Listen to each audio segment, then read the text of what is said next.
Sabrina Weddle is still angry that her brother, Saxon Rodriguez, died inside the San Diego County Central Jail in 2021. We miss our little brother. He should have never died in jail. He got a hold of fentanyl and methamphetamine inside the facility and overdosed.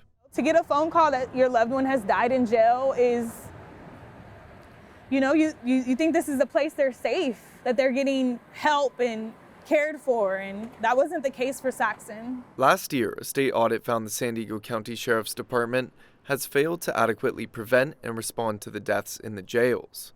Since then, 2 new bills have become state law.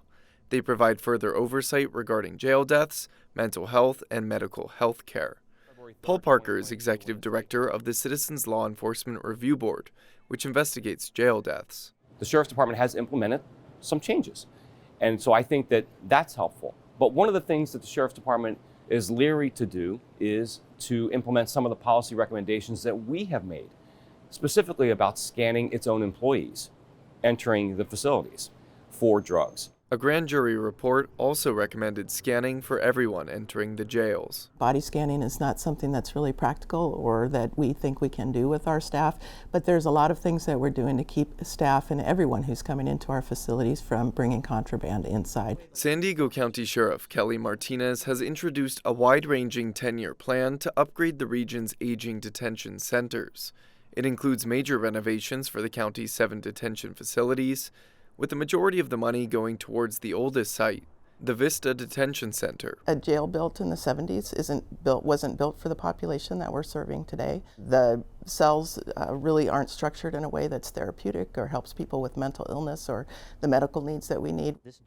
North County Equity and Justice Coalition's Yusef Miller agrees the facilities need upgrades, but says the issues run deeper than the structures themselves. The families that we represent that have lost loved ones in custody, it wasn't because the walls were cracked. It wasn't because the toilets were broke. It was because they were neglected. The county is facing multiple lawsuits over in-custody deaths.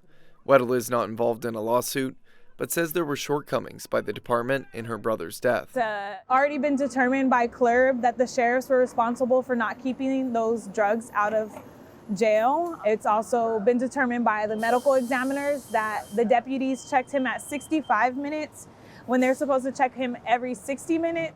Martinez says her department's goal of reducing jail deaths in San Diego County will help to inform the modernization projects. We look at every death that occurs in our custody and we methodically examine, is there something we could have done differently? Parker says jail deaths are down so far this year compared to last, in part because the anti-overdose drug naloxone is now available to inmates.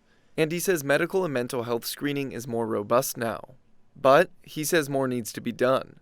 CLRB wants jurisdiction over employees who provide medical service in the jails. We can't look at any complaints about anybody saying, well, this nurse didn't do this or this nurse gave me the wrong medication. There's nothing we can do.